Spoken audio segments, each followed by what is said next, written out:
So were either of you familiar with the previous Mad Max films? Courtney, I'll start with you. I wasn't familiar with them until after I did my audition. I remember when I first got asked to cast for it, I thought it was Mad Men. And my dad was like, no, it's huge, it has a massive cult following. And then after I went back and watched the films, and they're insane, and I fell into the well, yeah. Nice. Yeah, I hadn't seen the films, and but I'd known about them. People reference Mad Max all the time as just like a style or like a vibe or whatever. So I understood that it was like this kind of like cultural phenomenon, but hadn't seen them. And then when I auditioned, I hadn't seen them. And then when I came back and did my second audition, which was actually with George, and I had more information, I kind of at my first audition didn't think I was like gonna get it, so I was like, whatever. And then I watched like all of them, and I was like, oh my god. Then I wanted it even more, So. Yeah, it's exciting. So tell us a little bit about your characters. I'll start with you, Zoe. I play one of the 5 wives, Toast, aka the Knowing, and she's kind of the loner of the group. I think the wives have, they obviously have a very strong bond, and they've been through hell and back together. But she, to me, is the one who is like the most ready for this world, the most willing to kind of like leave everything behind, to leave the others behind, to that world is very kill or be killed. And I think she's the one that really understands that and is ready for that. Yeah, and I play Fragile, and it's in my name, but I'm the youngest of the 5 wives, and everyone kind of looks after me, and we've grown up in such a harsh world that she's damaged a little, and I think she's a little afraid of heading out there, and she's wants to be comfortable. She's okay with being comfortable in the Immortan Joe's world, but she evolves and helps them and then finds her way and becomes a lot stronger. Now this is wall-to-wall action. So was there any preparation that you did before you started filming to get ready for your characters? Physically, no. Emotionally, a lot. Yeah, surprisingly, there was like a lot of prep work when it came to character, and George had Eve Ensler come out and work with us and teach us about just feminism and talk about all the women that she's met in the Congo and that have been raped and human trafficking and all of that was what was the most important. And then he really kind of let the action stuff just happen as it happened, which was interesting because one would think when you see this movie that it was like all action and probably no emotional work at all, and it was kind of really the opposite. Yeah, we didn't want to be the damsels in distress sitting in the back of the car. We wanted to kind of have some layers and levels.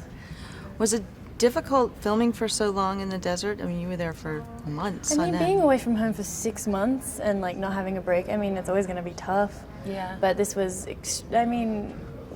sand conditions, it was freezing. And it was almost like living in this world, It was like, that's kind of what we saw for 6 months, was each other, sand, the war rig. And then we would sleep, and then we would come back and do it again. So, it was like being away for that long, and then also just like, you do start to go a little mad, It's like nothing but desert, nothing but fire and cars, and you're always just someone's always chasing you. You get into that space. It really is like we were very much in the world. Definitely. That much. It looked like it. So talk about working with Charlize.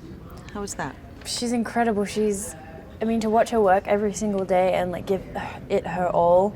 And then her to snap out when we're not shooting and just joke about it. She's great. Yeah, I was excited and nervous to work with her. She's someone that I grew up watching and admiring, and I think she's just so talented and so beautiful, and she's so human. She was so nice to all of us. Really took us all under her wing. Definitely. I feel like she understood how exciting this was, but also how scary and intense this was for us. So I think she was just she was very much there for us. And then just watching her work is just it's just breathtaking. Yeah. It's really breathtaking. And what about George? What kind of a director is he? He's the sweetest man, and he's such a mastermind. It's deceiving to meet him and you just want to hug him, and then he has this whole world inside his brain. But he's great. Yeah, he's great and sweet and kind, and I've never So met anyone like him intelligent. before, because it's you would think with all this craziness, he may be a manic guy or really controlling or really this or really that, and it's just he's the calm in the middle of the storm. It's he's just calm and takes the time that that is needed to create this world honestly. And yeah, he's Doesn't an leave absolute anything genius. out, yeah. An absolute genius. And what about Nicholas Hoult, who we love? That little troublemaker. We love Nick. He's so sweet. He played a great character, and you guys were in that war rig all together. What was that experience like? I mean, Nick is such a sweet guy anyway, Yeah. but I mean, I personally had no idea what his character was. I mean, we worked with him a little bit, but we didn't see a whole lot of his stuff that he did back at the Citadel. Yeah, it was really cool So seeing the film because seeing his character kind of come together, because we only yeah, had little as in- snippets of it. whenever we're in the rig, he's kind of quiet because it's not Right. his space, you know. Right. Excuse me. So, when I saw the film, I was like, "Oh, Nick was doing some cool Badass. stuff," you know. I didn't know, but and then having him around, like I had shot X-Men with Nick before, so I've been friends with him for a long time. It was so nice to have a familiar, you know, friend around. Like I knew him and Riley for a long time. So yeah, he's just great, and like always a good laugh. You know, like never a dull moment. Yeah, never.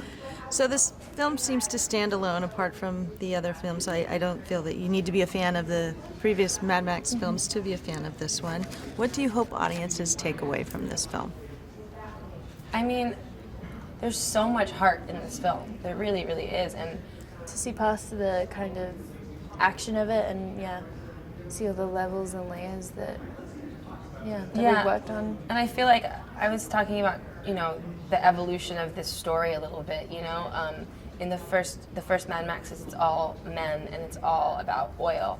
And it's interesting that, you know, this is written from the same man, yeah. And whatever's happened in his life, you know, he now has, you know, kids and a wife, and his relationship with the world and with women is probably, you know, evolved, you know.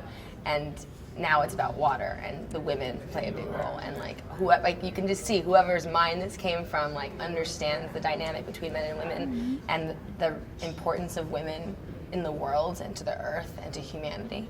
So Which people are finding surprising. yeah, which is funny, but it's like a very evolved action movie, you know.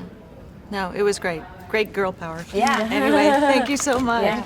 Hey, Lisa here with a cool movie fact. James Cameron's 2009 smash hit Avatar is one of the highest grossing films of all time, and the film which single-handedly brought 3D back to mainstream cinema. But did you know that James Cameron actually originally planned for a 1999 release?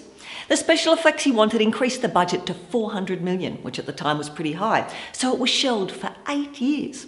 This kind of explains his hiatus from filmmaking for so long. Imagine what it would have looked like if it was made 10 years previously. Download our Film Is Now app, available for both Android and iOS.